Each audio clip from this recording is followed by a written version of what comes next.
ટ્રમ્પની સુરક્ષામાં ફરી ચૂક। મીડિયા ગેલેરીમાં ઘૂસ્યો શખ્સ, સુરક્ષાકર્મીઓ દોડ્યા। અમેરિકાના પેન્સિલ્વેનિયામાં પૂર્વ પ્રમુખ ડોનાલ્ડ ટ્રમ્પની રેલીમાં ફરી એક વખત સુરક્ષામાં ચૂક જોવા મળી છે। પેન્સિલ્વેનિયામાં જોન્સટાઉનમાં પૂર્વ અમેરિકન પ્રમુખ ટ્રમ્પની રેલીમાં શુક્રવારે એક અજ્ઞાત વ્યક્તિ મીડિયા ગેલેરીમાં પ્રવેશ્યા બાદ મોટી સુરક્ષા ચૂક જોવા મળી હતી। જો કે તે વ્યક્તિને તરત જ પોલીસે ઘેરી લીધો અને ટેઝર દ્વારા તેને કાબૂમાં કરી લીધો હતો। આ ઘટના પેન્સિલ્વેનિયાના બટલરમાં એક રેલી દરમિયાન ટ્રમ્પની હત્યાના પ્રયાસના થોડા અઠવાડિયા બાદ જ બની છે। અગાઉની ઘટનામાં ટ્રમ્પના કાનની નજીકથી એક ગોળી નીકળી ગઈ હતી, જ્યારે એક વ્યક્તિનું મૃત્યુ થઈ ગયું હતું, જેના પગલે યુએસ પ્રમુખ પદની ચૂંટણી પહેલા રાજકીય કાર્યક્રમોમાં સુરક્ષા કડક કરી દેવામાં આવી છે। શુક્રવારે પેન્સિલ્વેનિયામાં ટ્રમ્પની રેલીનું આયોજન કરવામાં આવ્યું હતું। આ દરમિયાન એક વ્યક્તિ મીડિયા વિસ્તારની આસપાસના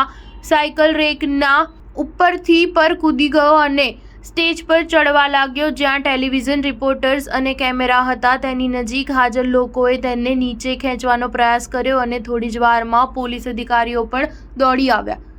તેને તરત જ નીચે ઉતારવામાં આવ્યો અને ટેઝર દ્વારા તેને કાબૂમાં કરવામાં આવ્યો અને પછી તેને બહાર લઈ જવામાં આવ્યો। થોડી મિનિટો બાદ જ ભીડમાં હાજર રહેલા એક વ્યક્તિને હાથકડી લગાવવામાં આવી અને તેને કાર્યક્રમ દરમિયાન મેદાનમાંથી બહાર લઈ જવામાં આવ્યો, જેને મોમ્સ ફોર લિબર્ટી દ્વારા આયોજિત કરવામાં આવ્યો હતો। જો કે એ સ્પષ્ટ નથી કે આ પ્રારંભિક સુરક્ષા ભંગની ઘટના સાથે સંબંધિત છે કે નહીં।